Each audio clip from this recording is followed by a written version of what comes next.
یہ ریڈیو صدائے حریت جموں و کشمیر ہے۔ محمد طارق اپڈیٹس کے ساتھ۔ بھارت میں مسلم شہریت قانون کے خلاف شدید احتجاجی مظاہرے جاری ہیں۔ اتر پردیش کے شہروں مظفر نگر، آگرہ، فیروز آباد، علی گڑھ اور کانپور میں ہائی الرٹ کے ساتھ انٹرنیٹ سروس بھی معطل ہے۔ ریاست کرناٹک میں بی جے پی وزیر نے مظاہرین کی جائیدادیں ضبط کرنے کی دھمکی بھی دے دی ہے۔ دہلی، ممبئی، آسام اور دیگر علاقوں میں متنازع قانون کے خلاف ریلیاں نکالی گئیں۔ دوسری جانب امریکی اخبار لاس اینجلس ٹائمز نے بھارتی مسلمانوں پر چھائے خوف اور نقل مکانی کی تصدیق کر دی ہے۔ امریکی اخبار نے اپنی تازہ رپورٹ میں تصدیق کی ہے کہ بھارتی مسلمان اپنے محلے چھوڑ کر دوسری جگہ منتقل ہو رہے ہیں۔ اتر پردیش میں مارے جانے والے افراد کی تعداد 19 ہو گئی، جن میں اکثریت مسلمانوں کی ہے۔ اتر پردیش کے ایس پی نے مسلمانوں کو پاکستان بھیجنے کی دھمکی دی ہے۔ کرانتی میدان میں ہزاروں مرد و خواتین نے جمع ہو کر احتجاج کیا۔ اس موقع پر معروف بھارتی اداکارہ سورا بھاسکر نے ہلا بول کا نعرہ بلند کیا ہے۔ بھارتی صوبے مغربی بنگال کی وزیر اعلیٰ ممتا بنرجی نے کہا ہے کہ جب تک وہ زندہ ہیں بنگال میں متنازع شہریت ترمیمی بل پر عمل درآمد نہیں ہوگا۔ اپوزیشن کانگریس رہنما اور بھارتی صوبے راجستھان کے نائب وزیر اعلیٰ سچن پائلٹ نے بھارتی معیشت بہتر بنانے کے بجائے مسلمان مخالف قوانین پر توجہ مرکوز کرنے پر مودی حکومت کو شدید تنقید کا نشانہ بناتے ہوئے کہا ہے کہ مودی حکومت شہریت کے ترمیمی بل اور مردم شماری جیسے مسائل پر سیاست کر رہی ہے۔ پاکستانی کرکٹ ٹیم کے سابق کپتان جاوید میانداد نے سوشل میڈیا پر اپنی ویڈیو پیغام میں کہا ہے کہ بھارت کرکٹرز اور سیاحوں کے لیے محفوظ ملک نہیں ہے، جہاں انسانوں کے ساتھ جانوروں جیسا سلوک ہو رہا ہے۔ مقبوضہ کشمیر میں 5 اگست سے مسلسل جاری فوجی محاصرے کی وجہ سے مصائب کے شکار کشمیریوں کی مشکلات شدید سرد موسم میں مزید بڑھ گئی ہیں۔ اپڈیٹس ختم ہوئے۔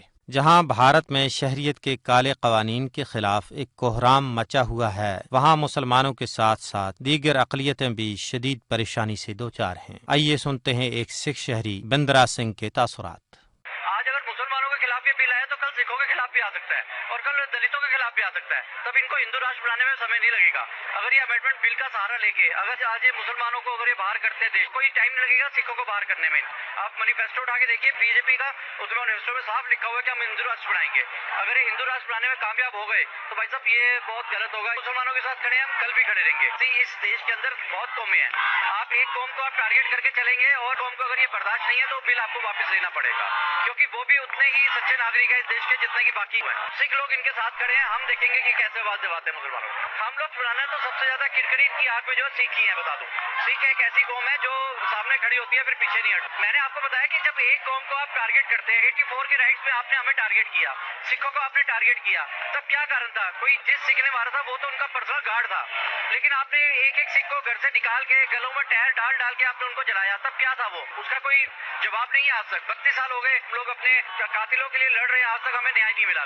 یہ تھے بھارت کے سکھ برادری سے تعلق رکھنے والے شہری بندرا سنگھ، جو بھارت میں اقلیتوں کے حوالے سے اپنے خدشات کا اظہار کر رہے تھے۔